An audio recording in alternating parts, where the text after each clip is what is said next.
Hi guys, welcome back. তো আজকে যেটা ডিবেট হবে সেটা অ্যাকচুয়ালি আপকামিং ফিল্ম। আর আয়ুষ শর্মার ফিল্ম আসছে হচ্ছে রাসলান, অ্যান্ড ঋত্বিক রোশনের ফিল্ম আসছে ফাইটার। ওকে, সো এবার এই দুটোর মধ্যে কোন অ্যাকশন ফিল্মটা বেস্ট সেটাই আমি আজকে বলবো, right? So let's not waste time, let's start it. আচ্ছা, ফার্স্টেই হচ্ছে দৌড়ানো সিন দিয়েছে স্টার্টিং এ।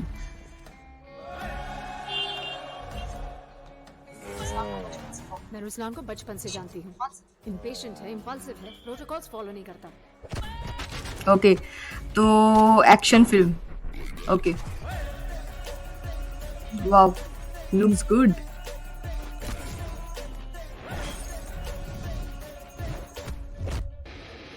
বাহ, সিনগুলো কিন্তু মানে একদম ঠিকঠাক দিয়েছে।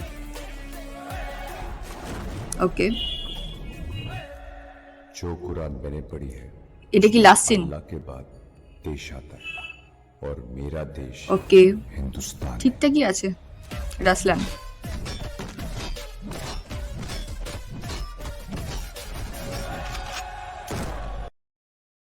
ওকে, সো রাসলান মানে অ্যাকশন ফিল্ম হলেও এখানে কয়েকটা সিন মানে আমার খুব মানে অড লেগেছে। সেটা হচ্ছে এখানে দৌড়ানোর সিনটা দুবার দিয়েছে, কিন্তু ফাইটিং এর সিনটা খুব কমই দিয়েছে। মানে আমার যত মানে যেটা ফিল হলো যে ফাইটিং এর সিনটা আরেকটুকুনি বেশি দিতে পারতো। মানে এখানে দৌড়ানোর সিনটা বেশি দেখিয়েছে, বাট ফাইটিং এর সিনটা আরেকটু মানে বেশি দেখালে ভালো লাগতো আরেকটু, রাইট? আরেকটু মানে আর কি আই ক্যাচি লাগতো। সো ঠিক আছে, অ্যাকশন ফিল্ম ওয়াইজ এটা ঠিকই আছে। সো এখানে হচ্ছে একটা হলো হচ্ছে রাসলান। এবার ফাইটারটা দেখে নেওয়া যাক কেমন হয়েছে। আমি খুব এক্সাইটেড ফাইটারটা নিয়ে। এবার দেখা যাক ওটা আহ, কেমন হয়েছে। আমাদের এক্সপেকটেশন ওয়াইজ ঠিকঠাক মতো ফুলফিল হয় কিনা দেখা যাক, লেটস সি। ও, স্টার্টিং এ এন্ট্রিটা। Okay, okay, wow. Oh, starting এ অ্যাকশন সিন। উফ, জেটটা কি গেল, জেট ফাইটটা। ও, দীপিকার লুক অ্যামেজিং।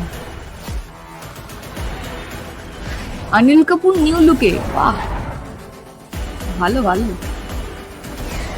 ফাইটিং সিনগুলোতে প্রচুর খরচ করেছে ফাইটিং সিনগুলো। ও হো হো হো হো, awesome, mind blowing, mind blowing,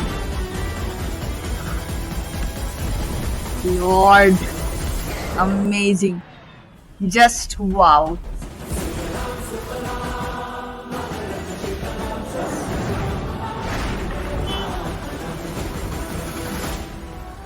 wow, oh god, এটা কি দেখলাম! লাইক ফাইটারের ট্রেলার এত ভালো করেছে। এখানে দীপিকার পুরো আলাদা লুক দেখা গেল, অনিল কাপুরের আলাদা লুক দেখা গেল, অ্যান্ড ঋত্বিককে তো কি লাগছে, মানে এটা নিয়ে আর কিছু বলারই নেই। অ্যান্ড দীপিকা রিসেন্ট একটা ইন্টারভিউতে নিজে জানিয়েছে যে তার সাথে ঋত্বিক রোশনের কেমিস্ট্রি সব থেকে বেস্ট লাগে। সে নিজে বলেছে, সে নিজে জানিয়েছে, রাইট?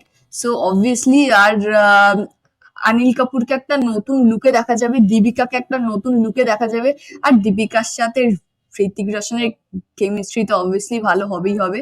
অ্যান্ড একটা পেট্রিয়টিক ফিল্ম ইন্ডিয়ানদের জন্য সবসময় একটা মানে ইমোশন, রাইট?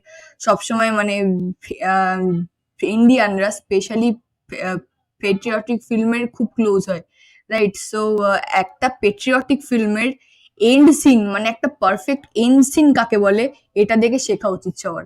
সিরিয়াসলি, মানে একটা পেট্রিয়টিক ফিল্মের পারফেক্ট এন্ড সিন দিয়েছে, যে পেছনে ব্যাকগ্রাউন্ড মিউজিক সুফলাম সস্তা শ্যামলাম, রাইট? পেছনে ব্যাকগ্রাউন্ড মিউজিক এটা চলছে, অ্যান্ড ঋত্বিক ফ্ল্যাগটার সাইড দিয়ে বেরোলো। ও, মানে পারফেক্ট এন্ডিং, একটা পেট্রিয়টিক ফিল্মের পারফেক্ট এন্ডিং।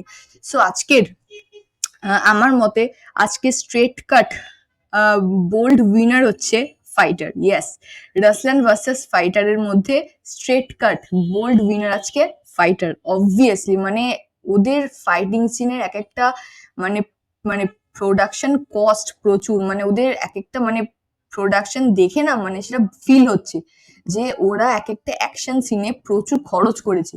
ওরা এক একটা অ্যাকশন সিনে প্রচুর খরচ করেছে। ওরা এক একটা অ্যাকশন সিনে মানে প্রচুর মানে ইনভলভ হয়েছে, যেটা প্রত্যেকটা অ্যাকশন সিনের মধ্যে দেখা গেছে, যেটা শো হয়েছে। অ্যান্ড পেট্রিয়টিক ফিল্ম অবভিয়াসলি মানে ইন্ডিয়ানদের কাছে সেটা একটা ইমোশন একটা আলাদা, রাইট? সো আজকের ক্লিয়ার বোল্ড উইনার হচ্ছে ফাইটার।